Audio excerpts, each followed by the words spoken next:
welcome back to See and Free Studio. This is Jennifer Longyan, and this is where we come to talk about what makes us unique, special, and different. Today's guest is so busy soaking up his semi-retirement that he didn't send a formal bio, so I thought I'd impress him by reading the one that I wrote for him. Innovative, disruptive, and creative founder and decades-long CEO of iconic men's grooming and lifestyle brand Dollar Shave Club. That's how he's described all over the internet. But for those who know him, he's a lovable pain in the ass. That's more accurate. Despite creating a coveted clump for men, over time, Mike has realized that he is especially grateful for the incredible women in his life, including yours truly, who spent 5.5 years at his side as our ragtag leadership team took DSC from its humble beginnings to a unicorn status success story. He's still on several boards, including Dollar Shave Club, but Mike has stepped away from the grind and is now focused on honing his skills as an expert daydreamer. I cannot wait to hear what he's dreaming about these days. Please welcome Michael Dubin. Good bio, good intro. Why, thank you. You deserve the best. I'm so happy you're here. You're my first guest joining me from a vehicle. It's a very exciting day for me. Yep. Well, pleased you to know that I'm still driving my 2017 Chevy Volt, and it has not caught on fire, and it still runs. So That's good. I love that you still drive that car too. You've had that thing for a while. I like to keep it low Mike, pro. You do. Well, tell everyone where you are and what you're doing these days. So right now I'm in a car because I had to take a class down near the airport, and my schedule got a little screwed up. So that's why I'm in my car. But actually, my car is nicer than my house, or cleaner than my house, I should say. So this is probably better for everybody. And you've been on the go quite a bit lately, right? I mean, traveling all over the place. Any place special that's been pretty particularly exciting that you want to entice us all to go to? Mm, no, not really. I think mostly just on the East Coast. Since I stepped down from DSC back in January, I've been, just kind of soaking up the family time on the East Coast. I spent a lot of time in Philadelphia, my hometown. I was in Maine, where my mom lives, and a little bit in Maryland, a little bit in Vermont, and just kind of reconnecting with the East Coast, which has been awesome. So that's kind of where I spend most of the summer, and I'm just kind of back in LA of a couple days now, and yeah, but nothing special, nowhere exotic, just kind of East Coast, Northeast. Yeah, I still need to make it to Maine. You've talked about Maine in the past. I know your mom's there, and I've never been, so I need to make it up there. I need to figure out like the best places to visit. So maybe you can give me some pointers. I can. Maine is a very special place. Yeah, yeah.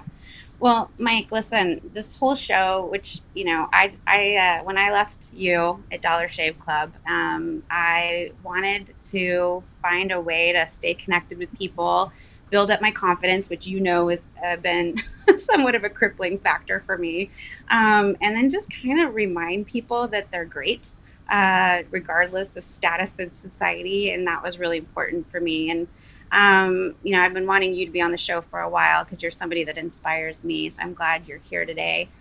I would love for you to tell people, what do you think drives you? What's unique, special, and different about Michael Dubin? I think what has always driven me is my curiosity, and I have a real hunger for new knowledge or new skills, and a constant demystification of the world. And so that takes me into all different kinds of places and activities. But I would say that I'm defined by my curiosity. Yeah, I know that about you.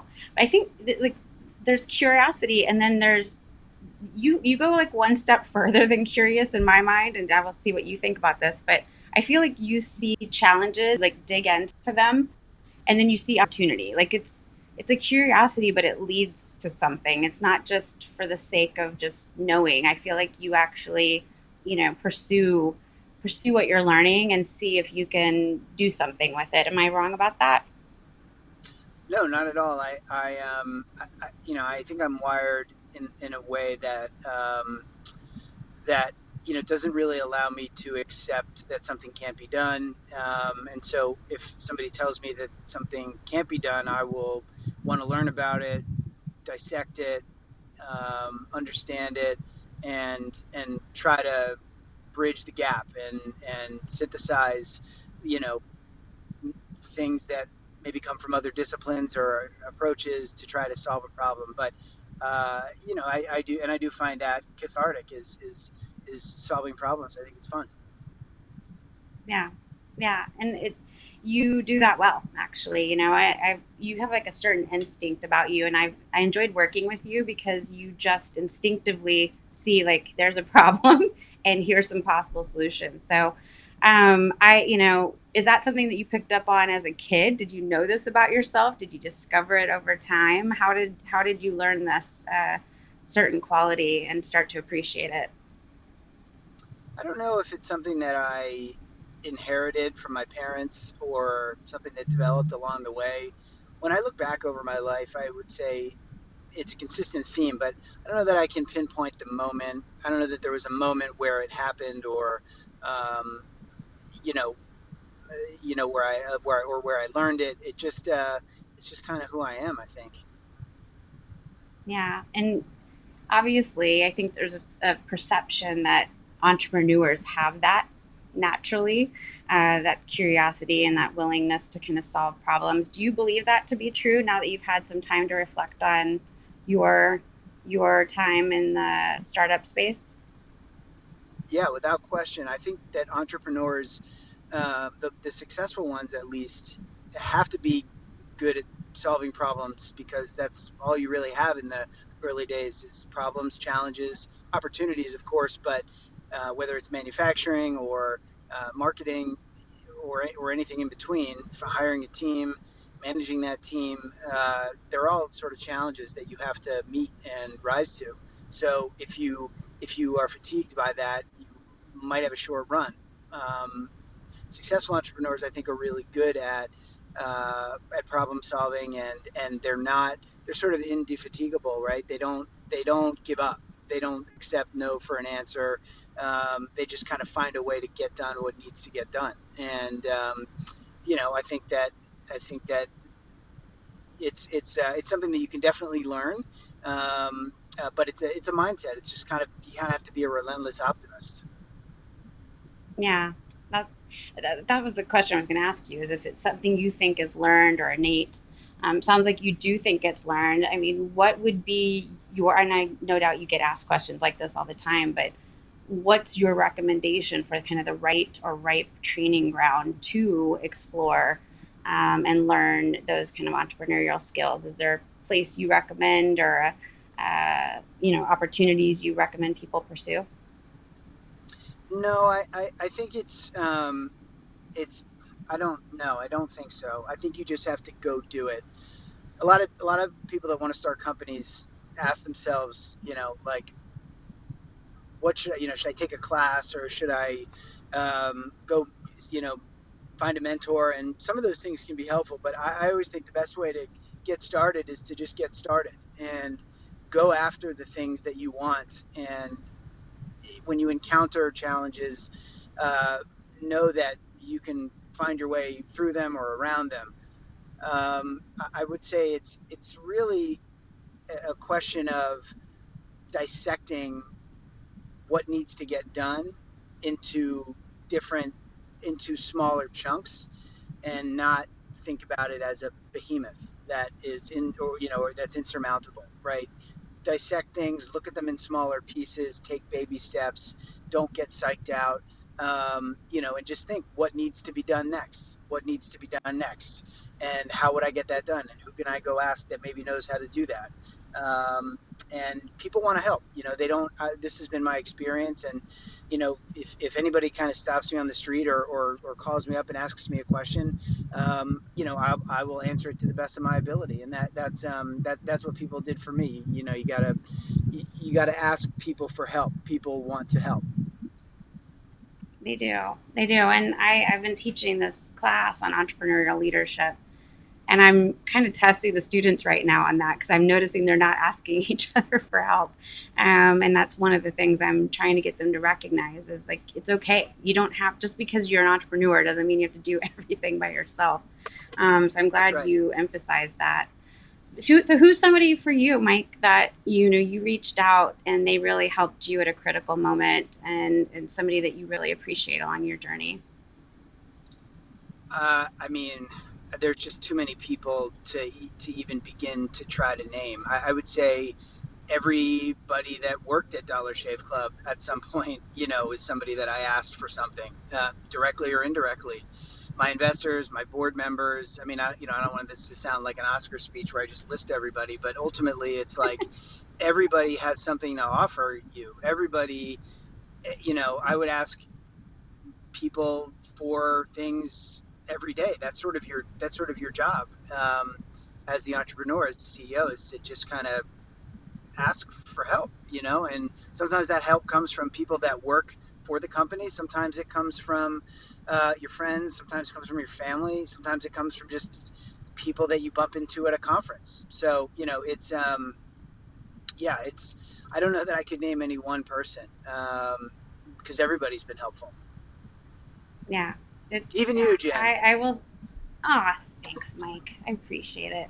Well, I really enjoy my time working with you. I mean, I there's not a lot of opportunities to help build a company. I mean, that is something, and I think you and I've talked about this. Like that, we know we won't be able to replicate that experience that we No, all had. I mean, it's so friggin' no, powerful, and yes, it was successful, but even just the process of building and trying to figure stuff out as we went, like that's irreplaceable experience. And I tell everybody, if you have the opportunity to join in at a time when the company's got tons of opportunity and it's moving at lightning speed, jump on. Get involved. that's right. It's an That's right. incredible opportunity. That's right. So, you talked about like being a problem solver, and obviously, I know a lot of people probably talk to you about Dollar Shave and how what problem you were trying to solve with that. I actually want to ask you more about what are the problems now that you see out there that you want to be able to solve. So right now I'm thinking a lot about wildfire. I've gone down the rabbit Mm, hole on these wildfires that are erupting all over the West and around the world, and learning why this isn't a problem that has been solved. Because of my sense is that the technology exists, and a lot of it comes down to making sure. It's a long story, but uh, I'm trying to be helpful where I can, and I'm not an expert in the science, nor am I, a government official. And there are a lot of great people working on this challenge that have been working on it for longer than I have. But I'm trying to play a role in moving the ball further downfield faster. That's something that I'm super interested in right now. I've always been interested in politics, and I'm trying to help the right people get to the right places, and help the right people create the right organizations to be to help protect our democracy in a very unique moment, which is now. um, and that's kind of like, I spent a lot of time thinking about these social impact things, some philanthropic things, political things. I'm noodling a couple other ideas for companies, but you really have to want to do it, right? It has to mean something to you, because it's a lot, as it's a lot of work, and uh, you know, working, building a team and leading the team, it takes a lot of energy, and most of it's good, but some of it's arduous, and you got to really want to do it again. yeah, very much. And yeah, it's an energy that I tried to describe. People kept asking me what it was like when I left corporate world and joined Dollar Shave, and I think they thought I was going to say all of these. Yeah, I'm not wearing a suit anymore, or now I'm in this completely different office here in Venice, but it wasn't that at all. It was the energy. Like there's an energy you get from it, but there's an energy you put. It's hard to describe because you just feel every ounce of yourself being poured into the company and the business and making it work. And so I Yeah. Well, appreciate you that. gotta. Yeah. Yeah. Well, you have to draw. You have to build borders for yourself. I think that looking back on things, I think I had a tendency to take on a lot of other people's stuff.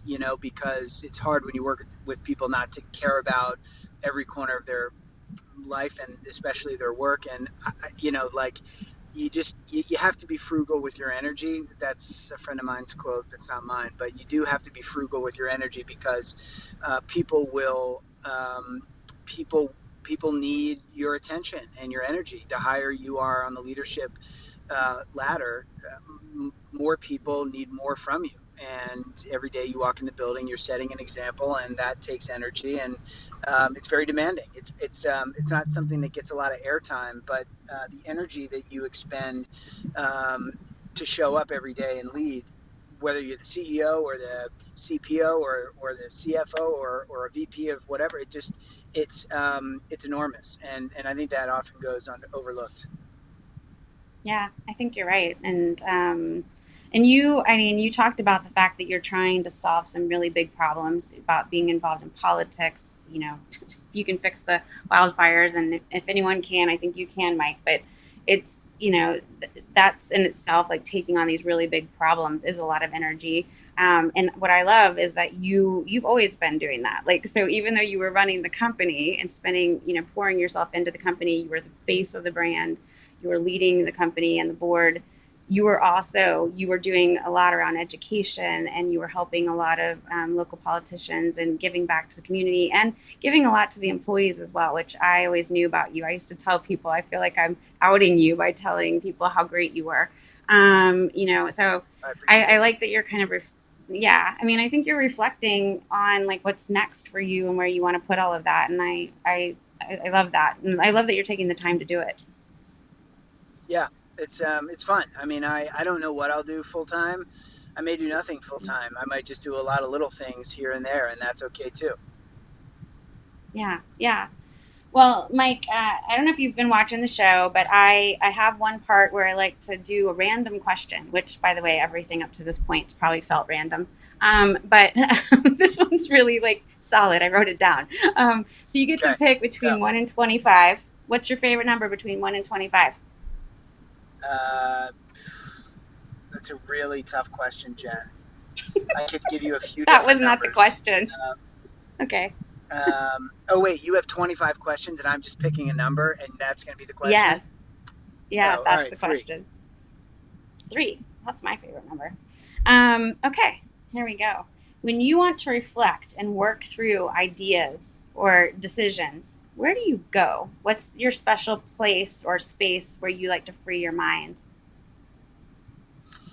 On the go. I do my best thinking on the move, not in an office. So and I can go anywhere. I could get on a plane and just fly around circles and land at the same airport, and that would be fine. Riding a scooter, walking down the beach. It's just the more stimulus I have in the world around me, the more I'm able to you know create and think but yeah, sitting in a chair and behind a desk is actually when I do my worst thinking. Yeah, I think most of us do, and yet we force ourselves into these circumstances anyway. Well, you also, I mean, I don't know if you talk about this openly, but you also meditate, right? You told me that very early on when I met you, that you actually do a great job of kind of doing mini meditation. I mean, you want to give any of the rest of us some helpful hints on how to do that? I mean, I think just pick something that works for you. A lot of people use the apps. I don't use the apps because I never wanted to be dependent on technology to meditate, which is an ancient practice. There's no judgment against people that want to use the apps. I'd say do whatever works. There's really, truly, just do whatever works. But I found a teacher the old school way and just kind of did it. Yeah. Well, I don't know that you ever had a breakthrough with me on that front, but you certainly tried.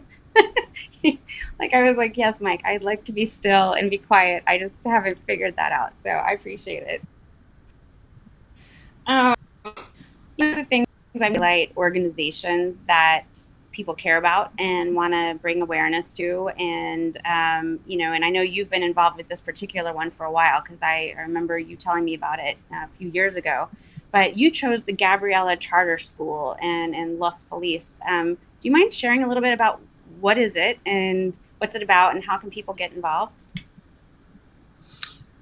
It's a charter school. It was started by my friend's mother, Liza.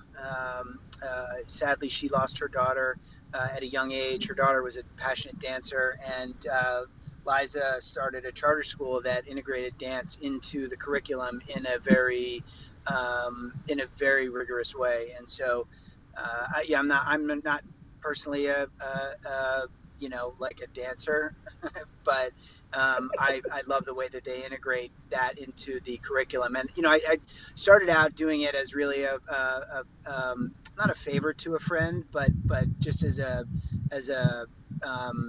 because I cared about the family and I wanted to help out. Um, and what I've actually learned is a lot about how education works and what's wrong with it and how we can do better. And I would say anybody can donate. Anybody can donate if they want to at the website, which I don't know off the top of my head. I probably should, but I I have would it for you. probably, if people are looking for a place to donate, I might send them to a few. I might send them to a wildfire. I might send them to a wildfire thing that I'm working on, but I don't have that website up yet either. But anyway, So listen, we'll just have people chase you down and find out where to find you. But yeah, um, that's right. Hit so me up on Twitter. that's right. Exactly. Well, I'm sure that's not your favorite thing. But for the people on YouTube, if you are watching, I'll have a QR code at the end for Gabriella Charter School. So we will be able to direct you to the site, build your awareness around it, like Mike said. And Mike, you've always been really passionate about education. It's a great opportunity to understand kind of what's going on in the world of education. What are students not getting? What can we do better? So please check out Gabriella Charter Schools. When Mike gets this website up, I will share it on mine as well so that we can bring some attention to the wildfires and see what we can do about that. It is definitely taking its toll on this state and probably others as well. So, Michael Dubin, I miss you a lot. I say Likewise. that. Yeah, I cannot wait to hang out with you again soonish. I know we haven't seen each other in a year.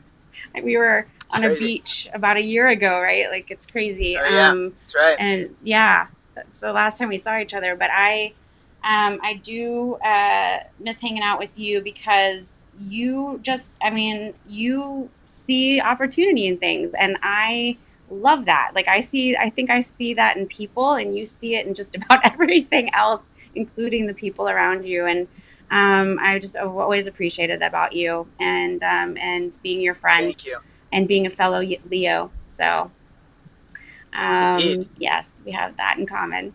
Well, I hope you drive safely from wherever you're going, Thank you. get home. Yes, and I will definitely catch up with you soon. In the meantime, take care of yourself. Thank you. You too. Congrats on the show. I'm proud of you. I'm glad that you did this. Oh, thanks, Mike. Appreciate it. It's fun. And I'll talk to you. I'll call you soon. I'll harass you as I do. And in the Call me meantime, anytime. everyone, please, I'll do it. Um, please subscribe to the show, everyone. cnfreestudio.com. We're back here. We're going to be here every 2 weeks. I'm going to launch this show, and then we'll go into a bi-weekly circuit for a little while so I can catch up on some other work. But I'm super excited to keep the show going. So please join me. YouTube, Spotify, Apple Podcasts. You can find us just about anywhere. Thanks, everyone.